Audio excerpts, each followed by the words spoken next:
Welcome back to Oracles by MJ. I am MJ. Now, the article that I'll be sharing today, Why the Language We Use to Describe Mental Health Matters. Now, as we speak about mental health publicly or amongst our friends, our peers, there is stigma. There is a huge stigma behind mental health. I had a conversation with my mother last night as we were speaking about mental health.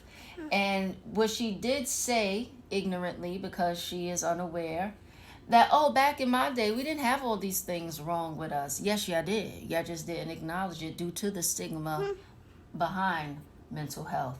Now, if there was no stigma, then maybe everyone would be treated, and the people that are our age, they wouldn't be, sprung out with conduct disorder and in jail or committing suicide or illicide. Okay? So there were always mental health issues prevalent. They maybe not have been prevalent, but they were definitely present throughout history. Now is the time we may be acknowledging it, but it has always been here. It has always been not a focus, but like I said, it's always been present. We shouldn't wait until, like the article will say, until it's on my daughter's behind this. We shouldn't wait until it's our story or someone that we love before we decide to be more educated on such a controversial topic. This is emotional intelligence. As somebody we know or we meet or encounter every day deals with these problems, okay? And learning how to encounter and deal with them and not get frustrated and give them maybe a harder time and cause them to dwell in, I'm gonna say, for lack of a better term, their miseries. We should be of assistance. We should want to cater to those. Where's the humanity? We should want to help. And if we can't be of any effective assistance, we shouldn't judge what we don't know. This is what ignorance is, because the information is available to us, okay? And I did this all off the top. I do not have any notes. Done. I do not have any notes in front of me, so that's why I tended to ramble. But you guys get the gist. You get you get where I'm going with this. But let us, if we don't know no better, watch your mouth. You don't know what it can do to others, and you don't know what it can do to you. And especially if you haven't finished having children, you don't want to mock yourself, okay? So watch your mouth. Watch your mouth.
System 2 allocates attention to the effortful mental activities that demand it. Here, we'll call it our thinky brain. This part of our brain represents our conscience, reasoning self that makes decisions, solve complex mathematical calculations, and helps us complete more complicated tasks like parking and writing. Compared to our thinky brain, which is relatively young and immature in its development, talking in millennia terms, our feely brain has developed over millions of years. He includes natural skills that we share with other animals. In our human context, it completes several highly complex associations every minute that helps us lead our normal lives. Our thinky brain tends to be lazy and uninvolved unless prompted, so our feely brain largely guides our thinking. Our rapidly thinking feely brain is always looking to make simplistic casual connections so that we can get the impression that what we first think is also what is true.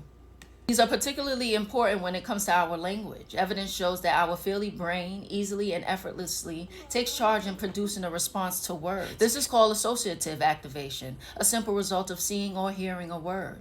A word brings an idea, and an idea triggers many other ideas. Our feely brain keeps making connections between all those ideas by resurfacing memories, which recall emotions that bring other reactions. It is a cascade of activity in our brain that happens quickly, with no virtual conscious control. It produces a series or a pattern of cognitive, emotional, and physical responses. That's right, we respond to words without even realizing it. So when I speak on how you responded in a distasteful manner and now you act like you don't know what I'm speaking of, as if you didn't just behave that way, that may be why. Types of words. If we understand the important processes that words trigger in our brains, we may decide that it is worth being more thoughtful in the words that we use to describe mental health.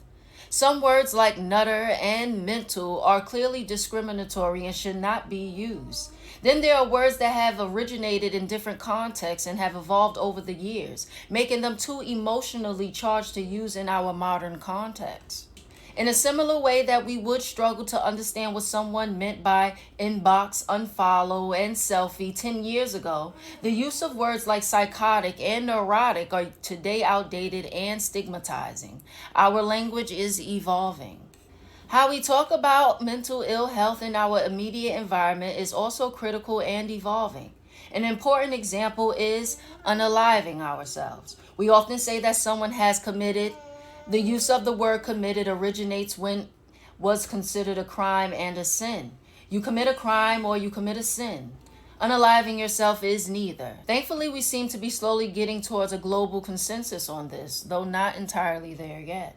Given the impact unaliving ourselves can have on the bereaved family, friends, and colleagues, it would be much more thoughtful to use expressions like took his, her own life, ended his, her own life, or completed unaliving herself, hisself. If someone has attempted unaliving themselves and survived, sometimes we say they've been unsuccessful at taking their own life. However, when we say someone has been unsuccessful, it almost implies that we warrant them to succeed. Our language is emotionally charged. Being more thoughtful. It is important not just how we talk about problems and diagnosis. Remember that 1 in 6 of us is experiencing high levels of distress or a common mental health problem every week. Therefore, being respectful and thoughtful in our mental health related language could do wonders for our brain's associative activation and hence the emotions of the people around us. Emotional intelligence. For example, we should avoid describing someone who is organized as OCD. Being clean, tidy, and particular is not the same as living with clinical obsessive compulsive disorder. Talking about being bipolar when we experience everyday natural mood swings is not the same as living with bipolar disorder. Saying I'm depressed or that's depressing if we feel a bit sad is not the same as living with depression. Using very problematic words like psycho to describe a person we dislike or schizo to describe a person's reaction or personality stigmatizes people living with schizophrenia. Describing someone thin as anorexic misunderstands that anorexia nervosa is a mental health condition that is much more complex than just losing weight. Saying, I'm going to myself when frustrated, embarrassed, or when something is going wrong is insensitive to someone who is or someone who has lost a loved one to unaliving themselves successfully. Our identity. As we've covered before in this blog series, mental ill health impacts fundamental parts of our personal identities, like our relationships, work performance, and educational outcomes. In the way we have framed our societies, people with long-term mental health problems can struggle to recover their personal identity as a parent, spouse, co-worker, volunteer, student, etc. Therefore, how we talk about this experience of mental illness can play a positive and influential role in the recovery process for millions of our fellow citizens.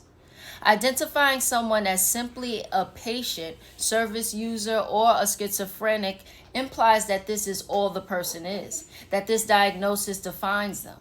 Instead, describing someone as experiencing mental illness can help to allow for other parts of their identity to still exist. We often use the word suffer regarding mental ill health. While acknowledging the actual impact and suffering that people experience is accurate, we also need to be careful not to imply that a diagnosis equates to a life sentence of suffering.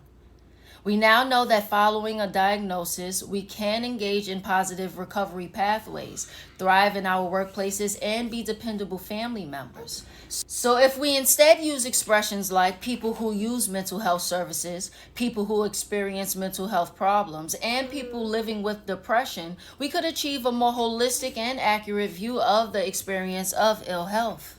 Contrasting views. For people who have been in contact with mental health services, contrasting views about language may be worthy of reflection. Some people reject the labels of diagnosis, while others find them helpful. For example, someone may find a diagnosis stigmatizing, but also essential when accessing benefits in the UK. We often use the phrase mental illness. Some people regard this as unhelpful as there is no consensus on an agreed organic component to distress. People may instead choose to talk about mental ill health. We at the foundation often talk about mental health problems. The word recovery has also been controversial because the term means many different things to different people. Exploring people's thoughts around such terms can be useful to help us reach a shared understanding. For example, mad pride has been used to reclaim the language around mental health. It became a movement involving past and present users of psychiatric services. It seeks to reverse the negativity of experiencing poor mental health and stresses that people should be proud of their mad identity. This is further complicated from an evolutionary perspective. A lot of the activity happening in our thinky brain triggers emotions that would have been normal and protective some tens of thousands of years ago. Example, our ancestors got angry to protect themselves against a threat and sad to ask for help and treatment. But for our feely brain and our language, negative emotions have to be problematic. How far have we come? In recent years, we have come a long way in public mental health in terms of our attitudes around and our efforts to tackle the stigma of ill health, but we are not there yet. It remains true that several thousands of our fellow citizens experiencing symptoms of mental ill health will not seek professional clinical help because of the stigma attached to mental illness and the fear of being misunderstood. Media, retailers, and social media have been playing a role in the persistent use of stigmatizing, stereotyping, and offensive language. From Brexit being a collective mental breakdown to mental patient, Halloween costumes sold on a high street, from documentaries framed around the diagnosis behind homicidal behaviors to Christmas cards highlighting obsessive Christmas disorder. We are still exposed to unhealthy imaging and expressions. The fact that there is a strong response to such unfortunate uses of words is encouraging. The potential of humor to help address stigma is welcome, but as a rule of thumb, trivializing or adjectivizing diagnostic terms should have no place in our societies.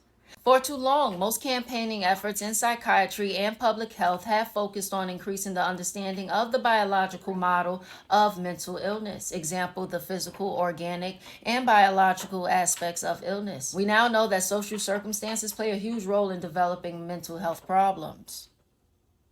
Research shows that while this increased understanding of biology leads to greater acceptance of professional help, it hasn't really changed the attitudes towards people with mental illness. A greater understanding of the social circumstances that we grow and live in, which expose us to risk or gather protection for our mental health, is needed. We cannot change this understanding unless our language evolves.